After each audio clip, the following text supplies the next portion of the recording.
This is The Liz Harrison Show.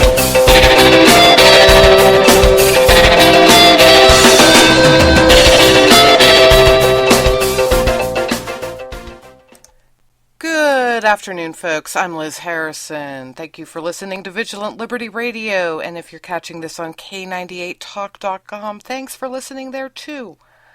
It is Wednesday, February 4th. Hump Day. Oh, so glad. It's been a really long, awful week. But, of course, we don't have it as bad here in the U.S. as they do in Jordan. Of course, unless you've been living under a rock. ISIS released a horrific video. They had been lying when they tried to get Jordan to give up the terrorist woman. And apparently now she's dead. And good for Jordan.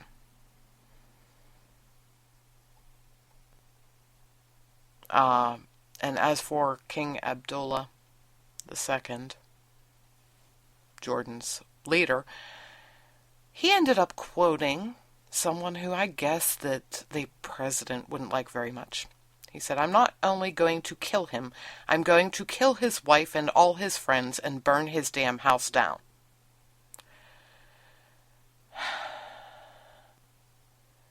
And one congressman said that the king had said that he said there is going to be retribution like ISIS hasn't seen. Which, by the way, they really haven't seen retribution for much of anything so far. And there are quite a few people who think that that is because the United States has failed to lead.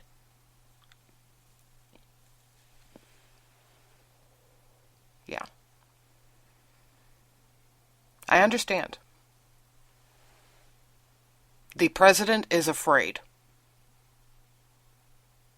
He second guesses himself at every turn. While he loves to say he killed Osama bin Laden, the truth is probably closer to he managed to not screw it up by holding our military back.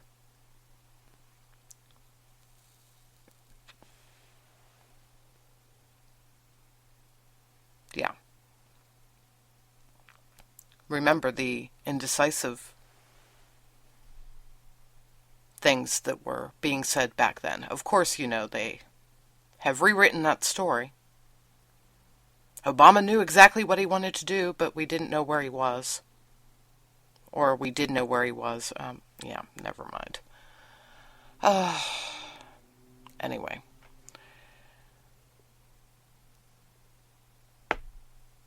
As for ISIS, they released another video.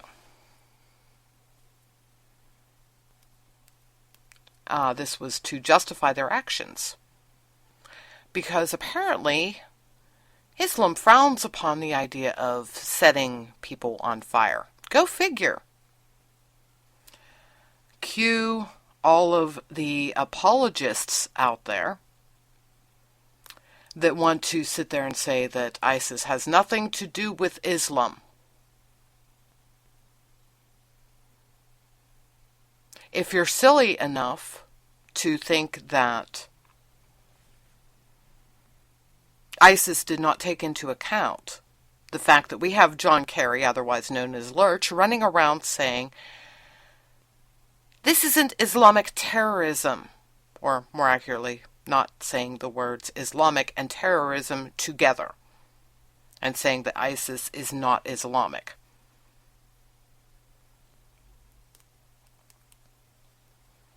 Stop it. Just stop.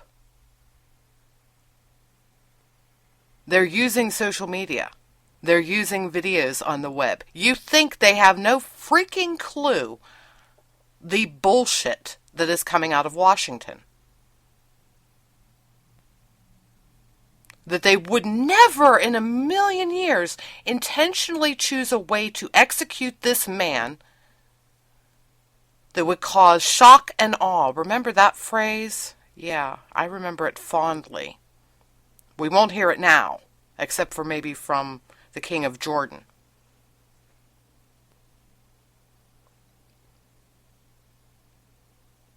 They did this to shock everyone. They did this because we were getting desensitized to the beheadings. Greg Gutfeld had that right, by the way. Gutfeld's had a lot of things right lately. But that's just the latest. So now ISIS's the Public Relations Department. Welcome to the 21st century, where every terror organization has their own PR department. They have their social media presence. They know how to control their message.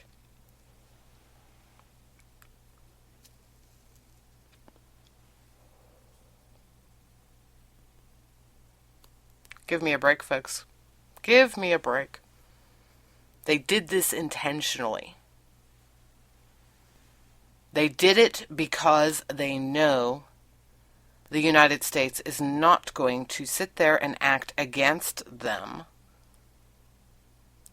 in any way that is meaningful.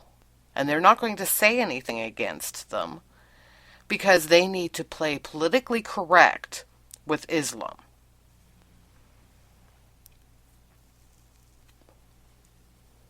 This is it. This is what it is.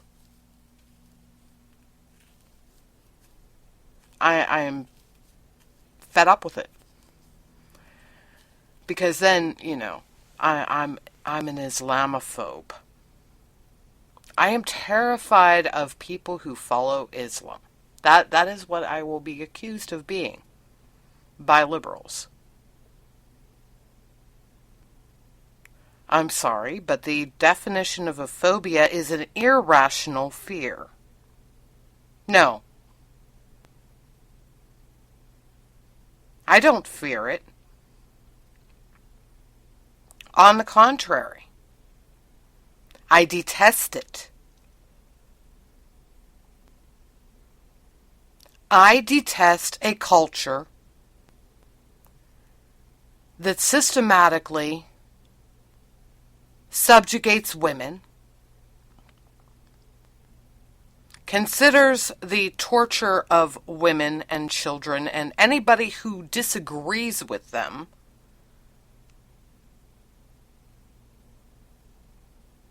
they consider the appropriate response killing them. Sorry, I disagree with that.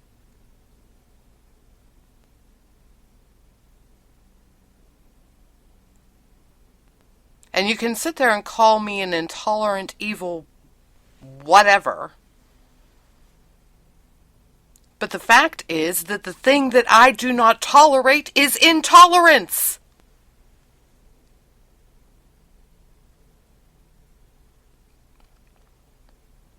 Give me a break.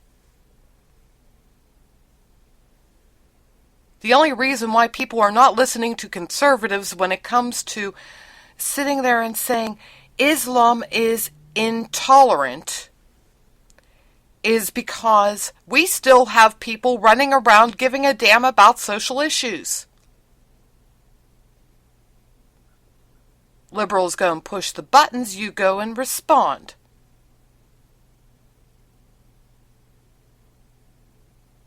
I'm sorry, this is ridiculous. Conservatives need to grow a set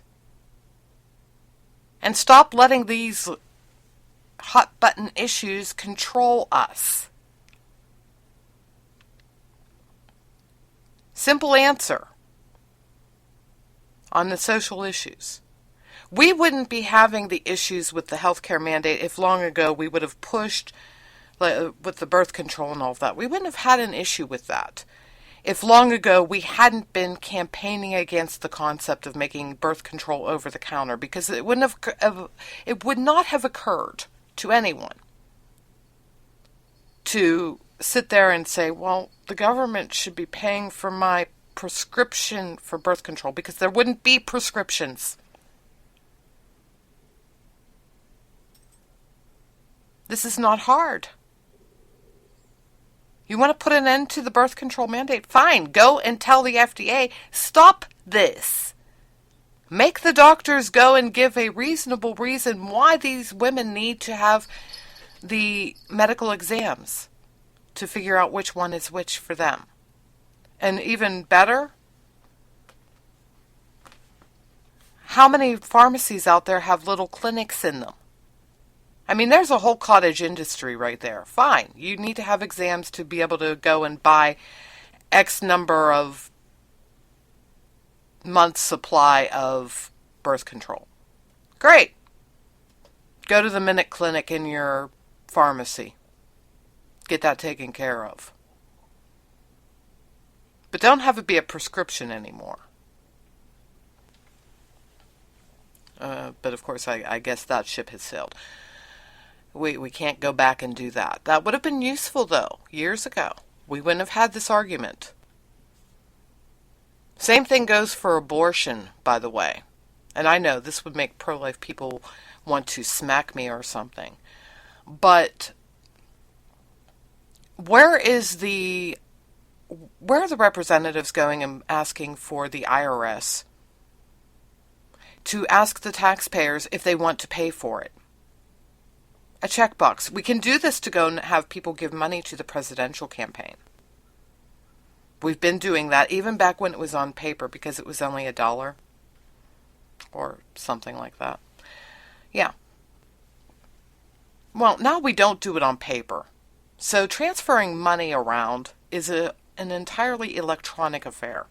And I know the argument would be, well, they lie and they just put everybody's money in the bin. No. No. They would not.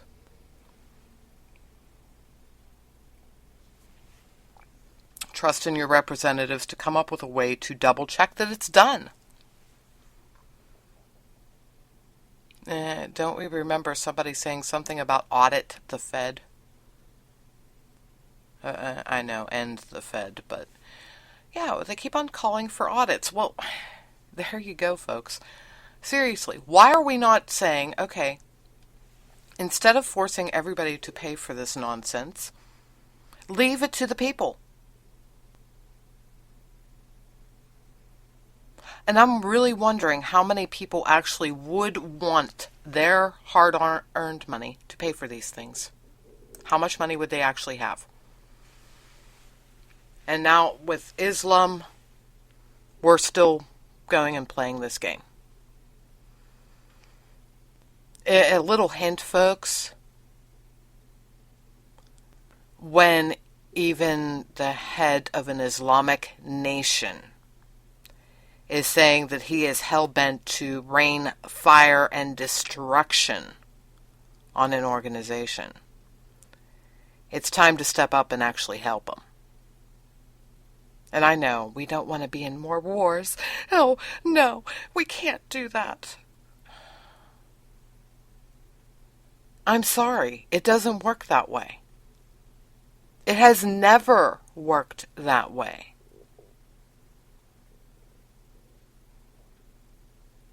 We've tried the isolationist route before, and it didn't work so well.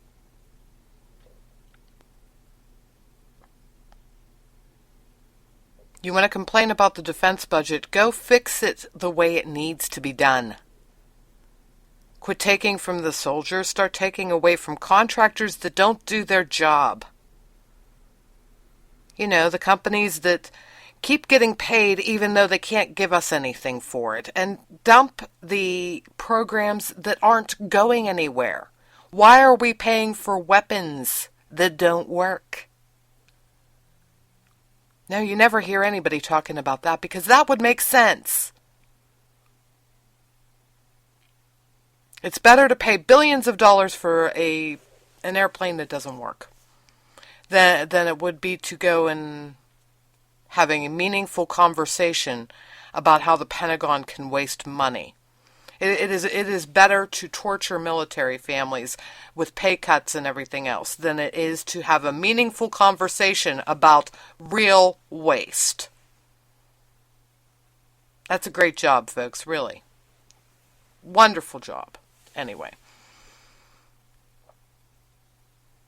As the King of Jordan goes and quotes Clint Eastwood, I guess President Mom Pants is going to go skulk in a corner somewhere and try to come up with a new way to spin this that, oh yeah, wait, ISIS said that they were doing something that really wasn't in the Quran, but they were allowed to do it, or it's all right.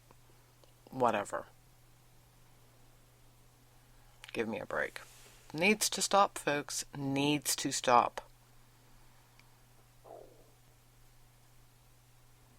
Remember, caterers to your own demise.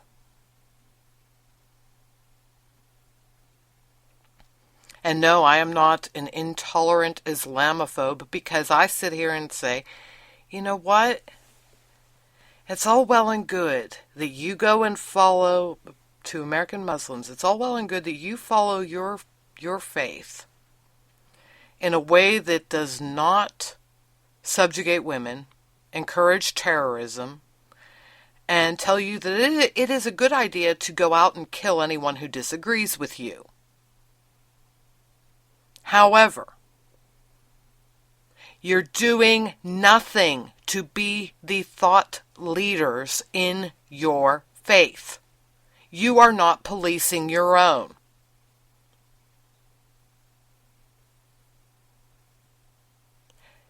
So I'm not going to pay attention to you. And I'm not going to assume that you are useful in the conversation, because you're not.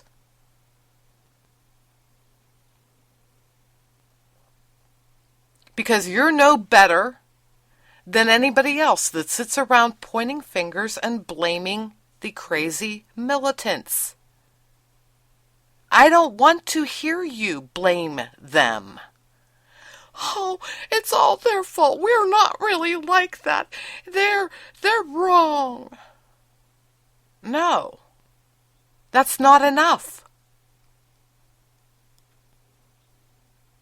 No.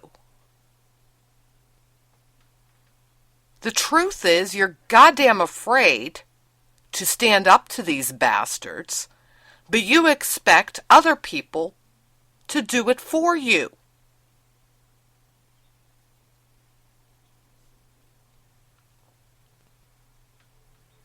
Yeah, there will be a lot of bloodshed.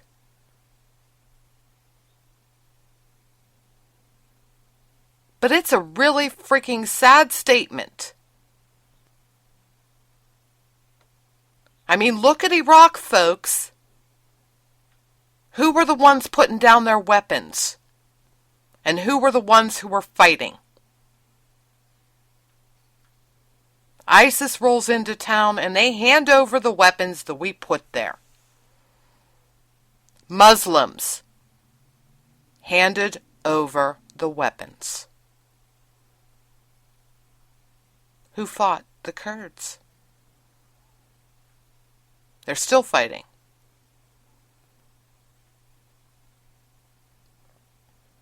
Don't tell me. You were freaking armed when they came into town. Why the hell didn't you shoot if you disagreed with them?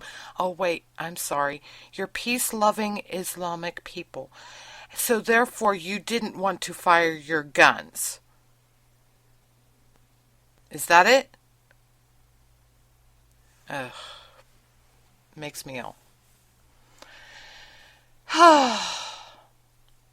But, you know, we're not going to hear that coming from people on the Hill. They're going to keep on going and chasing their tails and keep on taking the bait from the left. And they're going to sit there and live in their little imaginary world, or whatever it is. No, it's ridiculous. We need to be backing the King of Jordan. We need to fuel the fire. And I said it yesterday on my Facebook. Every country that has Islamic terrorists, those two words do belong together. You have them in custody and they're still breathing. They shouldn't be breathing by the end of this week. Every nation. And it doesn't matter what organization they came from either.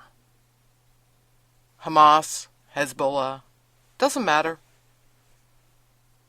Al-Qaeda, the Taliban, yes, that is a terror organization, by the way. White House. Don't believe me, go ask Malala. They need to all die. Every last one of them. And you know what the answer to the organizations that they belong to should be? Thank ISIS. You want to end ISIS? That's how you end ISIS. You get every other Islamic organization on the planet ticked off at them.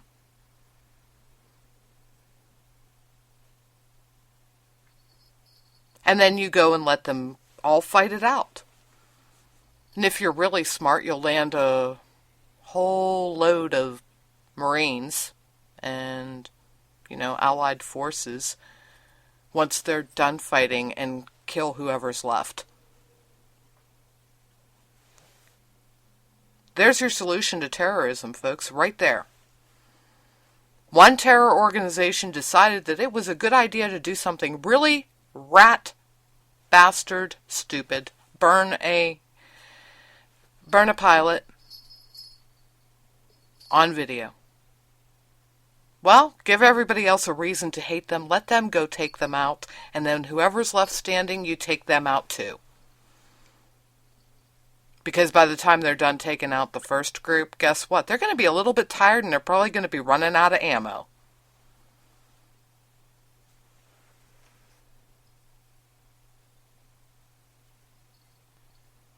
I wonder. I might have actually gone beyond what the good Colonel Kurt Schlichter would say.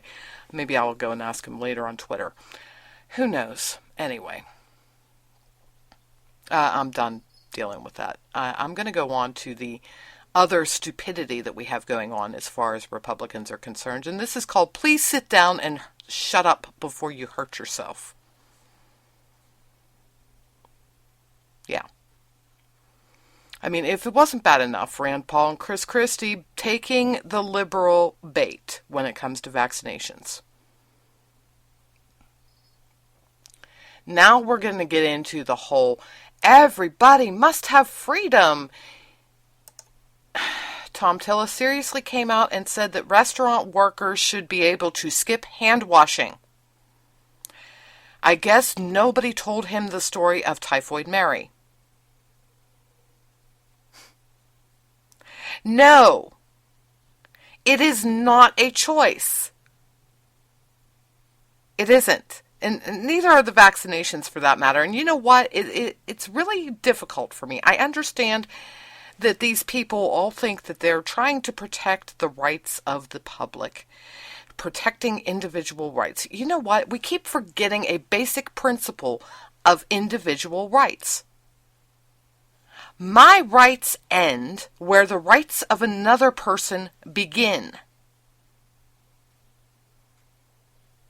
I don't question the whole issue of going and getting my child vaccinated. The only way I would is if, God forbid, my child had really adverse reactions to previous vaccines, i.e., they're allergic to them, which does happen. In that case, this would be an exception. When you have a medical reason to not get a vaccine, then you don't get a vaccine. But if you don't have a medical reason for not getting one,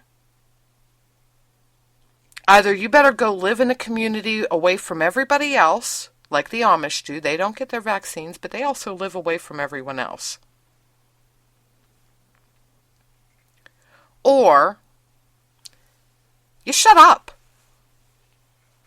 Because you know what? Your rights to say anything about whether or not your kid or you should be vaccinated end where the rights of everybody else begin to not be infected because of stupidity.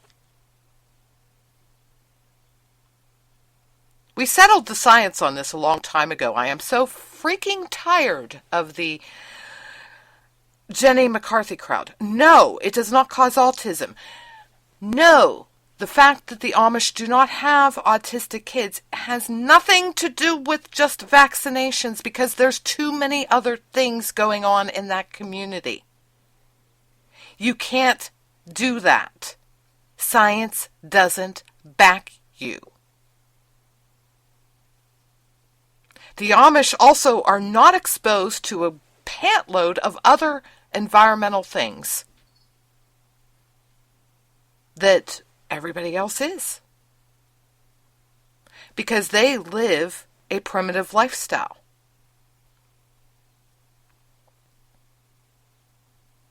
They don't have food that comes from corporate agriculture. They don't settle in areas where there is a high level of industrial waste or anything, because they typically farm. And that doesn't work so well when you go anywhere near industry. They don't live in cities for the most part. They might visit them. They don't live there.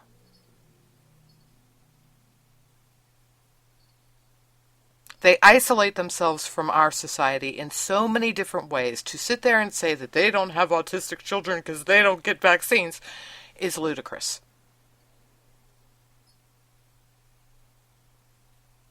There are too many other factors involved.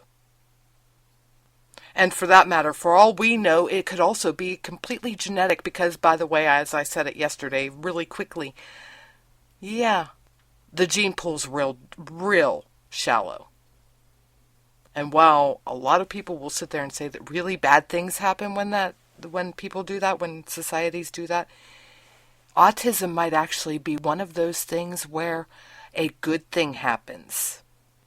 Because, just because bad things might happen doesn't mean that there wouldn't be good things too. After all, wasn't this the whole point of the master race from that evil man over in Germany? Intentionally breeding individuals to try to get the best out of them. Yeah. Usually didn't work out very well, but hey, it was a long time ago. Anyway. Republicans really need to sit down and shut up. No, Tillis. Hand washing is not negotiable. Because I'm sorry, but any restaurant that he's saying they should put up signs telling people about their choice. I'll tell you what. Yeah, the restaurants aren't going to make that choice because normal, everyday people who don't want to be sick are not going to eat there. Just saying. If they see signs saying that our employees do not have to wash their hands after they go take a crap, guess what? The place is going to be empty. That's it. The general public is not that stupid. So please stop that. Just stop now. And as far as the vaccinations go, you know what the answer is? No, it's not a federal issue. The federal government should not decide this. This is a state's issue, number one. And number two, please remember where people's rights begin and end. And just say to the states, and deal with it accordingly. But the Fed needs to stay the heck out. And, let's stick with the other dialogue here too. Because while liberals are all saying, oh, vaccinations are good, and Republicans say they're bad. Don't forget, Obama's budget just cut $50 million from the National Vaccine Program. They claim that it's going to be covered by the ACA, which well, we all know how the finances go for that one. Anyway, I'm beyond the bottom of the hour, so I will be back after this. Maybe have a little bit of talk about women in Silicon Valley, and I may or may not have a person calling in to tell you what else is coming up here on Vigilant Liberty Radio. So, talk to you in a few.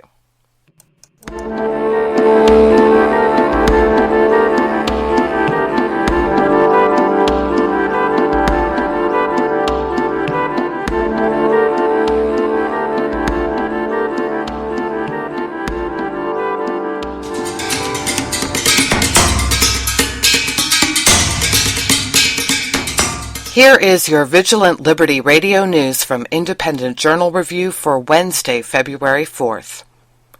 Natomas Pacific Pathways Charter High School is receiving national attention thanks to Robert Spencer and Jihad Watch. Students at the school decided to hold a hijab day to explain the Islamic custom of wearing a head covering. Organized by the California High Schools Muslim Student Association, the activity is part of a senior project. Senior and Council on American Islamic Relations intern Samantha Masters stated that complaints are the reason activities like this are needed.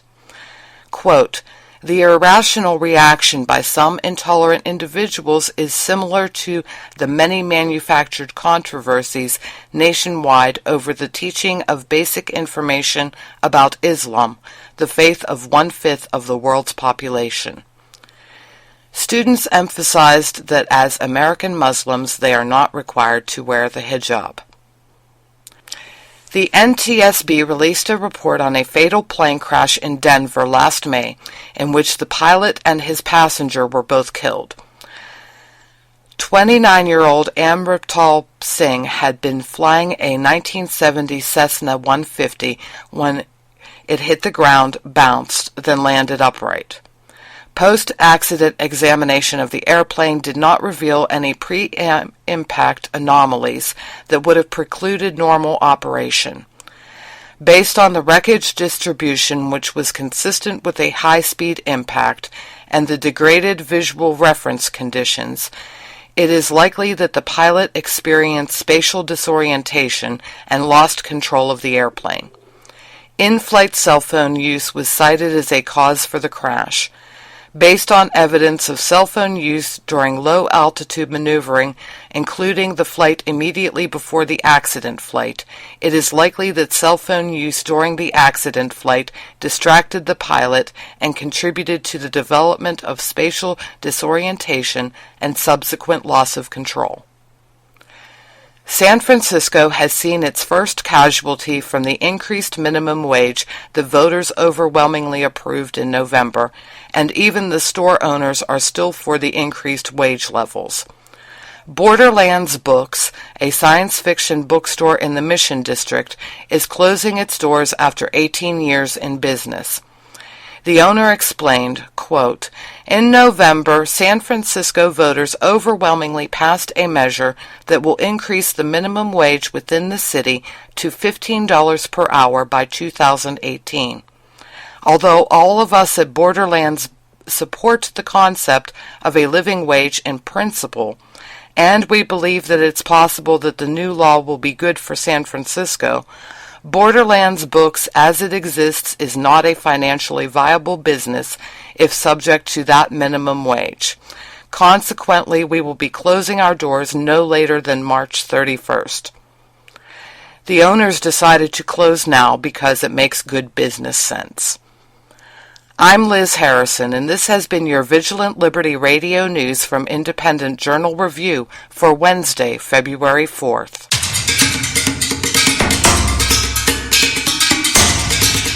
Hi, this is Jason Dibbler, co-host of Q with a View, heard every Tuesday night at 9 p.m. Eastern Time on FTR Radio.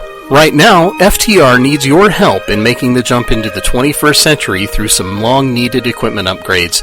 This is where you, the great and loyal listeners of Great Conservative Talk Radio, can really lend a hand. Visit GoFundMe.com/helpupgradeFTR right now. Your assistance, no matter how small, will help to ensure that FTR can continue to offer some of the best conservative radio on the interwebs. Your donation of $50 gets you up to 60 seconds of airtime on FTR radio 4 times. For $100, your ad will run 10 times, or if you don't want to run an ad, you can have 30 minutes of FTR airtime to talk about anything you want. There are other thank yous for other levels of giving as well, but those are some pretty great offers. We hope you'll consider making a small donation to help keep quality conservative talk radio alive and thriving on the internet. Visit GoFundMe.com/helpupgradeFTR today. Thank you. Hi, this is Steve Hamilton, Station Director at AltCon Radio, and that sultry voice you're listening to is Liz Harrison on The Liz Harrison Show.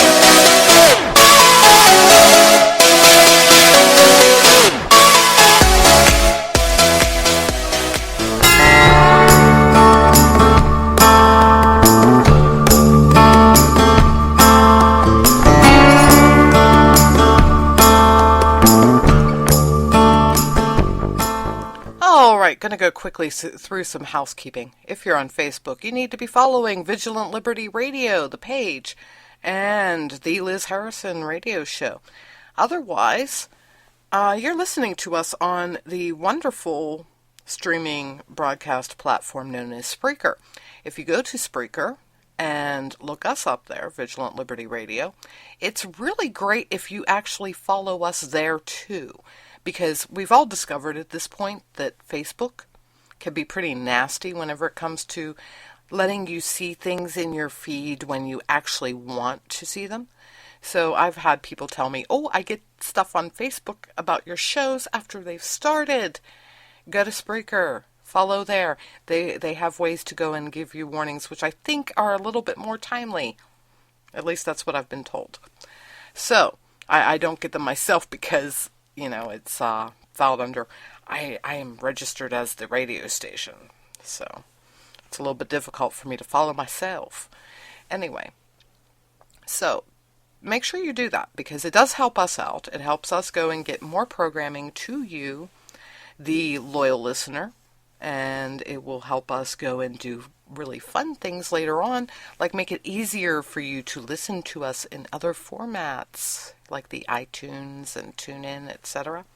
Yeah, we're working on that. We're getting there. Anyway, got the housekeeping done.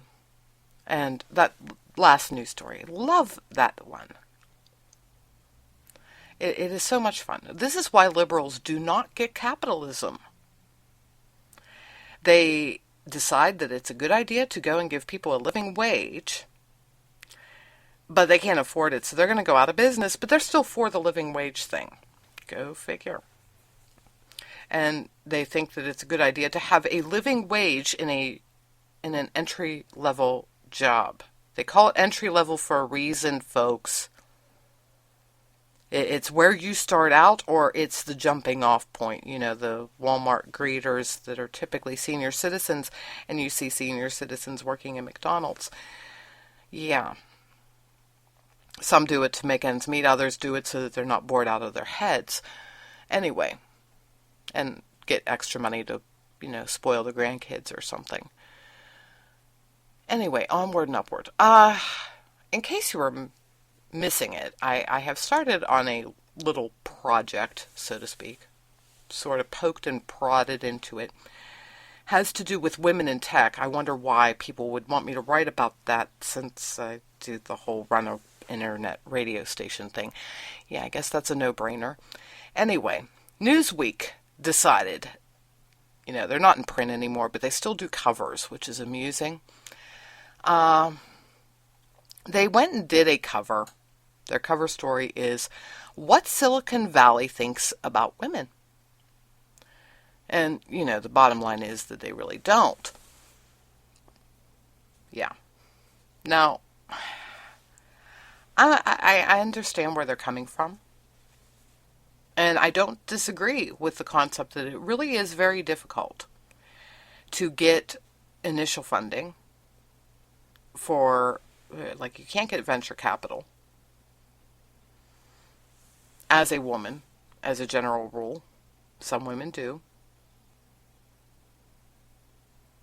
Yeah.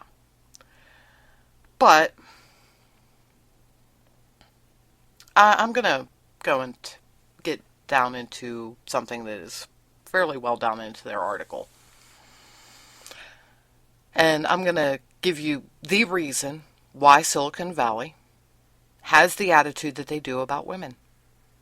And y'all might be surprised, but I'm guessing because you're listening to me, you probably won't. Anyway, a new generation of millennials starting their firms have hardly changed the system. Some of the wealthiest men in the New Billionaires Club are Peter Thiel, who financed Zuckerberg, and David Sacks, two guys who spent their formative years at Stanford in the 1990s writing anti-feminist screeds for their school paper. According to Cantor in the New York Times, in the pages of Stanford's The Review, they defined feminism in negative terms: alarmist, accusatory toward men, blind to inherent biological differences. Feminists, quote, see phallocentrism in everything longer than it is wide, Mr. Sachs wrote. If you're male and heterosexual at Stanford, you have sex and then you get screwed. Wow.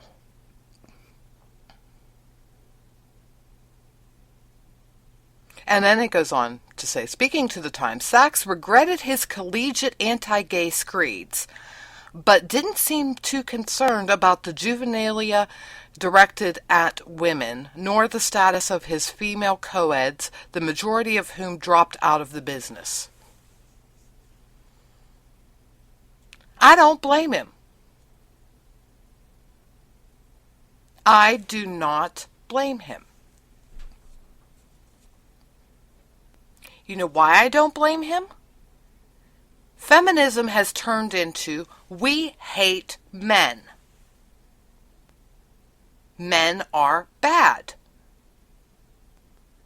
You know the writings on the wall when you have a significant number of women out there that are of the opinion that all, and this is how they term it, penis in vagina sex is rape. See, I guess they're anti-procreation too. I mean, really. This is what this guy was facing, by the way, because where do you find these goofy women? You find them on college campuses like Stanford. So, I completely understand. It's not a war on women. It is a war by women on men. And they are sitting there saying, but you hold us back, and you're evil, and you're sexist, and all of this. And it doesn't occur to them that as they demonize men, that the normal human response would be antagonism. The fact that they're seeing it in such a high degree in the information technology sector is also a no-brainer. Because think about that one, folks, really. What do the guys look like from there? I mean, yeah, there are exceptions, but I was raised in the 80s. Think the nerds. They're generally not really great at dealing with women. Or think Real Genius, you know, Val Kilmer before he got bloated and odd looking. Yeah. I shouldn't pick on him too much because apparently he's having health issues. But really, these are guys who arguably had major issues dealing with standard interactions with women. These are the ones that the pretty girls would torture the hell out of. And then on top of that, they are also getting hammered by the girls who didn't necessarily want to make themselves pretty and might have been chasing skirts, well, women, whatever, around campus. Yeah, now I'm getting into the weeds here, and I'm going to have everybody ticked off at me on the liberal feminist wing of things. Not that that's anything new. But yeah, you systematically teach women that it is a good idea to treat men as the enemy. And then you cry that the men are being bad because they don't treat you right. And they make fun of you.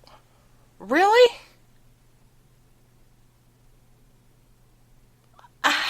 It is absolutely mind-boggling. It really is.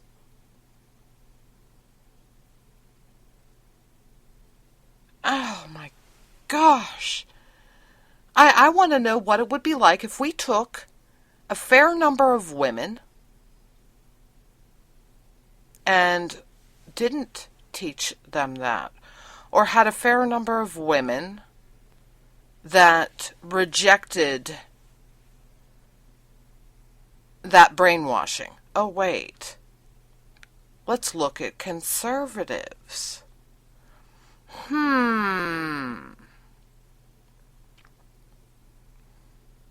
Could her name be Carly Fiorina? Just saying.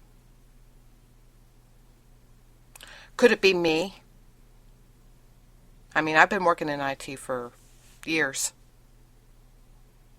Granted, I'm not doing any startups in the traditional sense, like Silicon Valley. But yeah, I'm in a man's world double down, sweetheart, because the world of politics is also male-dominated.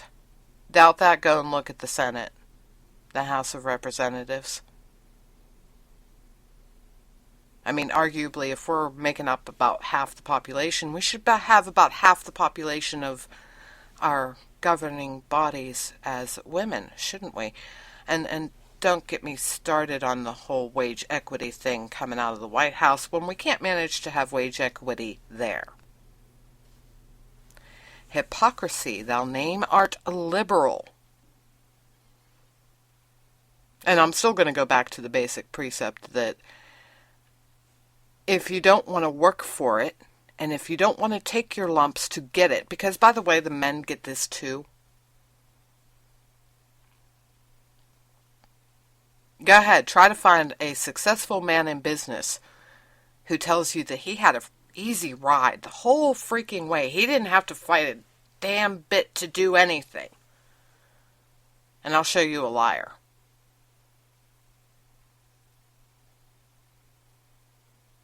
I know the feminist harpies will say, but he was a guy, so therefore they didn't pick on him too badly. Yeah, okay. That doesn't make sense. But then again, they're feminists. They're fun. I just feel so great about it. Anyway, I figure that I'll probably go and write something about the evil Newsweek. You know, it's filed under I have to try to calm down enough so that I don't end up being profane. Because while my editors love me, I don't think they like four-letter words. Just saying. Yeah, because I tend to write for nice, upstanding websites. But in relation to Silicon Valley and Gamergate, yeah, we're back at the whole game here, really. I mean, think about it. They had untrue rumors about someone going and sleeping around to get reviews. Are we buying that nobody was doing that? I don't think so. I'm thinking somebody might have been doing the nasty to get some good reviews. It happens in just about every industry. I was hearing about it all the time when I was in literature. We all have our rumors, guys. All have them. You know, that's just the way it works. And we all grease the wheel a different way. But what are you going to do? Anyway, I'm sort of kind of wondering here. I'm supposed to have this mystery caller calling in, and he just seems to keep getting lost or something. I'm half tempted to sit here and say, okay, I'm going to try calling him. Oh, dear. But basically, the whole tech argument is starting to get old. I guess Making Newsweek pretty much tells that story. And yeah, I'm probably going to give him a ring. See if he's alive here.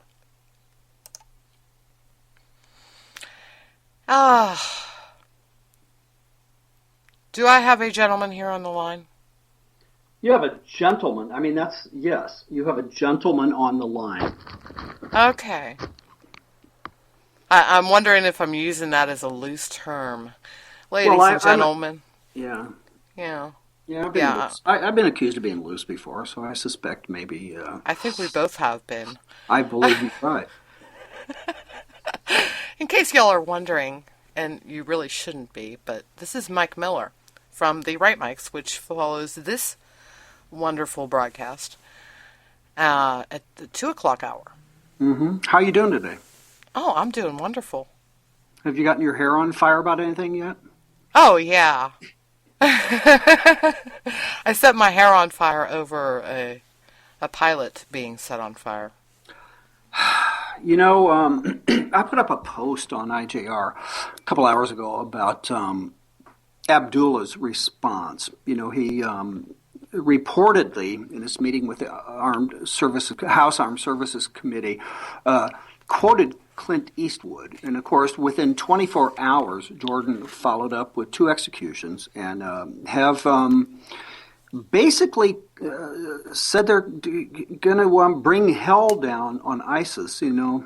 So bit of a difference between King Abdullah's response and Barack Obama's after the Foley beheading, huh? Oh, yeah. Yeah, definitely. No word on whether Abdullah headed off to the golf course within minutes after making those comments. I'm going to venture a guess here. Since he was in Washington, he actually went and hurried up and made travel arrangements, had his pilot for his plane foul a flight plan to get his ass back to Jordan so he could go execute those 2 bastards. Well, he did, and he left early as a result of what happened. So we're going to talk about that on the show today. Yeah, we got a lot of stuff. We got Victoria Taft on as well. She'll be on in the second hour. Oh, that's cool. Yeah, but you know what's not cool about it? She wants to talk about the damn Super Bowl. I've already had an aneurysm or 2 over it, and I didn't even have a horse in the fight, except I'm in the race. With the exception, I'm always for whichever horse is running against the Patriots horse. But so she wants to lead off with that, you know. So I'm probably going to have to, I don't know, take a Quaalude or 2 because I just Liz, worst call in the history of the Super Bowl, bar none. Oh, I have joined the Thomas LeDuc Club when it comes to the NFL. I have disavowed them. Yeah. And you know what? I mean, yes, we can be accused of Monday morning quarterbacking. I get that. But this was not a preseason game. This was not a regular season game that didn't matter. This was not a game when you're far behind and you just want to put points up on the board. This was a Super Bowl, and you have to go with the percentages.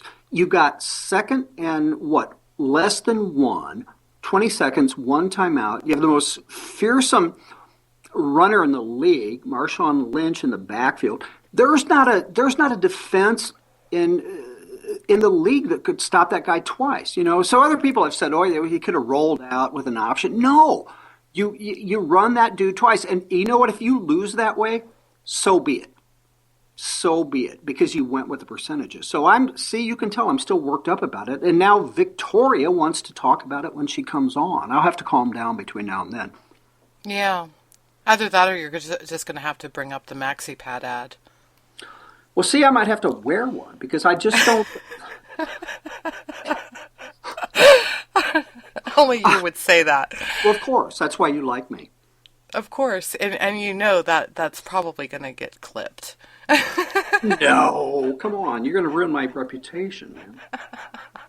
Hey, you still haven't been as bad as my co-host on the FTR and here on VLR. We're talking about Taylor? Yeah. You heard about the thinks about me when he's in bed thing. Okay, see, like that's TMI for me, but yeah. I mean, I say some stuff to you, private messages, but I don't think I go that far, do I? He didn't mean it to sound that no, way. No, of course he didn't. And I don't mean stuff, well, most of the time. I don't mean stuff to sound the way that I say it. See, that's what I was talking about right before you came on air. I was like, men just say stuff. Men have less. Well, yeah, men have less filters than do most women. Right. Yeah. Most women. I guess I'm one of those without filters. Well, I know that, and that's why I like you as well. So in what context does he think about you when he's in bed?